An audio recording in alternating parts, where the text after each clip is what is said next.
kecuali dia ngasih kodenya baru bisa masuk gitu. Assalamualaikum warahmatullahi wabarakatuh.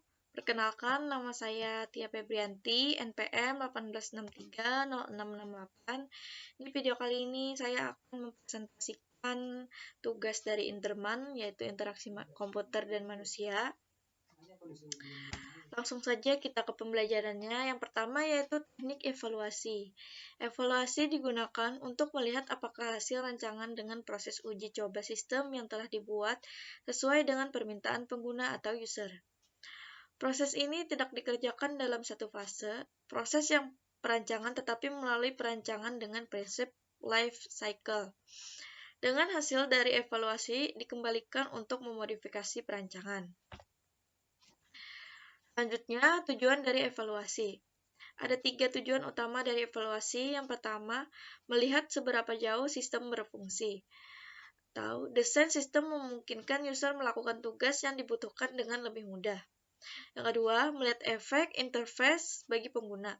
Ini mencakup pertimbangan aspek dari kemudahan sistem dipelajari, usability, dan perilaku user. Yang terakhir, mengidentifikasi problem khusus yang terjadi pada sistem. Ketika menggunakan konteks yang diinginkan, menyebabkan hasil yang tidak diinginkan atau terjadi kekacauan di antara user. Untuk jenis evaluasi ada 3, yaitu pertama, dalam kondisi percobaan atau laboratorium yang bagus biasanya memiliki fasilitas perekaman audio atau visual yang baik, cermin dua arah. Komputer beserta perlengkapannya yang mungkin tidak ada pada lokasi kerja sebenarnya. Yang kedua, dalam kondisi lokasi kerja sebenarnya, tingkat gangguan yang melebihi ambang batas, tingkat-tingkat pergerakan yang besar dan interupsi yang tetap, seperti panggilan telepon menyebabkan observasi ini sulit dilakukan. Yang ketiga, partisipator desain adalah suatu pemikiran yang melibatkan keseluruhan alur perancangan dan tidak hanya proses evaluasi saja. Selanjutnya, saya akan menjelaskan materi dari mengevaluasi perancangan. Evaluasi terjadi setelah proses perancangan. Evaluasi pertama, sistem idealnya dilakukan sebelum implementasi dimulai. Jika perancangan dievaluasi, kesalahan dapat dihindari karena perancangan diubah atau diperbaiki sebelumnya. Untuk jumlah metode dibuat untuk mengevaluasi perancangan sebelumnya implementasi yaitu saya jelaskan kognitif, faktor, yang ketiga heuristik, yang evaluasi, yang ketiga review based, dan yang keempat model based. Selanjutnya kita akan membahas mengevaluasi implementasi. Perbedaan yang besar dengan evaluasi perancangan adalah kebenaran implementasi sistem yang ada dalam berbagai bentuk. Hal ini dapat dimulai dari simulasi kemampuan interaktif sistem. Sebagai contoh, Wizard of Oz, melalui fungsi prototipe dasar sampai dengan sistem yang telah diimplementasikan secara keseluruhan. Metode empirik, evaluasi atau eksperimen.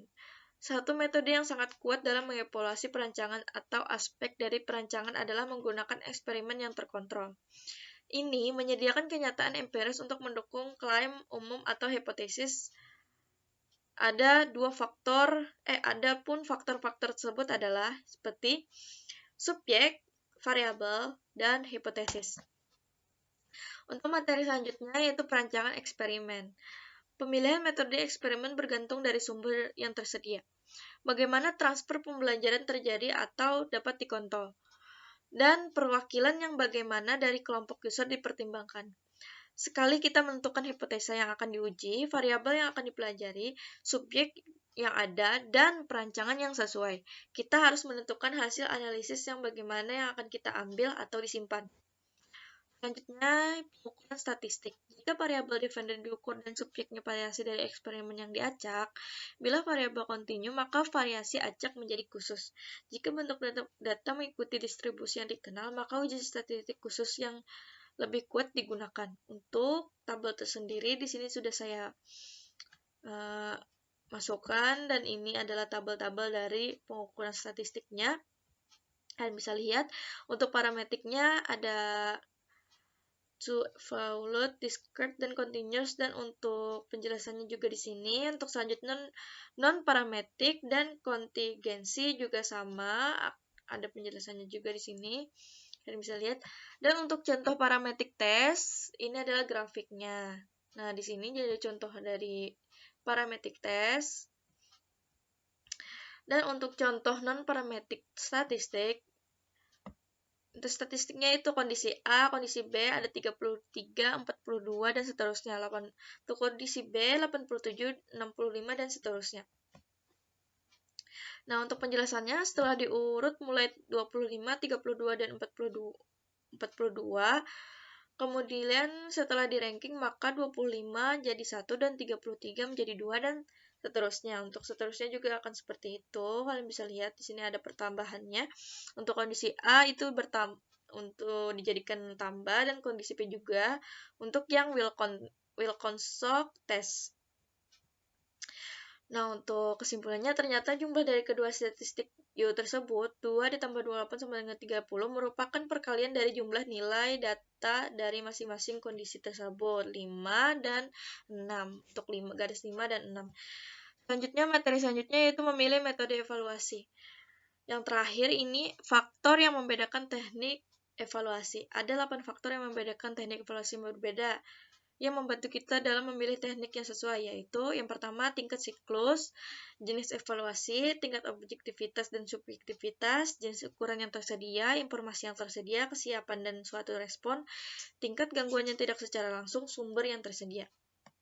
Itu adalah materi yang terakhir, dan sekian, terima kasih. Semoga bermanfaat video saya, semoga bermanfaat, dan mohon maaf jika ada kesalahan. Saya akhiri. Wassalamualaikum warahmatullahi wabarakatuh.